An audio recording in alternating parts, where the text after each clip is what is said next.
पाकिस्तान समाप्त कर दिया जाता अगर कहीं यूनाइटेड नेशन के द्वारा सीज फायर का हम लोगों। अमेरिकी राष्ट्रपति डोनाल्ड ट्रंप के द्वारा सीज फायर को लेकर जो क्रेडिट लिया जा रहा है, जो ये कहा जा रहा है कि अमेरिका की वजह से भारत पाकिस्तान का सीज फायर हुआ और भारतीय जनता पार्टी के लोग इसको मानने को तैयार नहीं थे, इस पर चर्चा करने को तैयार नहीं थे, तो उन्हीं की पार्टी के विधायक ने अब एक बयान दिया है जिसमें वे कह रहे हैं कि जो सीज फायर है वो अमेरिका से आदेश आया उसके बाद हुआ। यूनाइटेड स्टेट्स ने यह आदेश दिया था कि सीज फायर किया जाए, इसलिए भारत देश ने सीज फायर को माना। ये मैं नहीं कह रहा हूं, ये भारतीय जनता पार्टी के रीवा के मध्य प्रदेश के मनगवा से विधायक नरेंद्र प्रजापति कह रहे हैं। उनका वीडियो सुनिए। 1973 और 63 की जो लड़ाई लड़ी और पाकिस्तान को हमेशा दूर चटाने का काम किया है।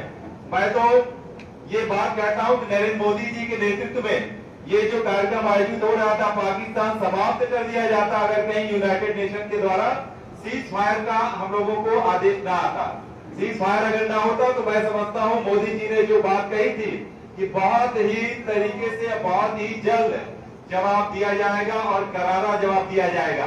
तो देखा आपने, उन्होंने कहा कि पीएम मोदी के नेतृत्व में एक कार्यक्रम चल रहा था, मतलब सेनाएं जो हमारी लड़ाई लड़ रही थी वो पीएम मोदी के नेतृत्व का कार्यक्रम ये बता रहे हैं। और इनका साफ साफ कहना है कि यूनाइटेड स्टेट्स यानी कि अमेरिका से ये आदेश आया कि आप सीज फायर कर दीजिए, इसलिए भारतीय जनता पार्टी ने सीज फायर किया। तो भारतीय जनता पार्टी ना पूरे देश को समझा पाई और देश के साथ साथ इन्होंने जब भी डोनाल्ड ट्रंप का मामला आया तो मौन रखा। और यही कारण है कि इनके अधिकृत विधायक को भी नहीं पता कि इस मामले में कहना क्या है। तो भारतीय जनता पार्टी के लिए एक और एम्बैरसिंग मामला, पहले विजय शाह हो, चाहे जगदीश देवड़ा हो, चाहे फग्गन कुलस्ते, सहयोग से तीनों नेता मध्य प्रदेश के, और अब ये चौथा नेता तो इस तरीके का विवादित बयान दे रहा है। भारतीय जनता पार्टी को स्पष्ट करना चाहिए कि क्या वाकई अमेरिका से आए आदेश के बाद, यूएस के आदेश के बाद ही ये सीज फायर किया गया है। भारतीय जनता पार्टी इस मामले में जवाब दे।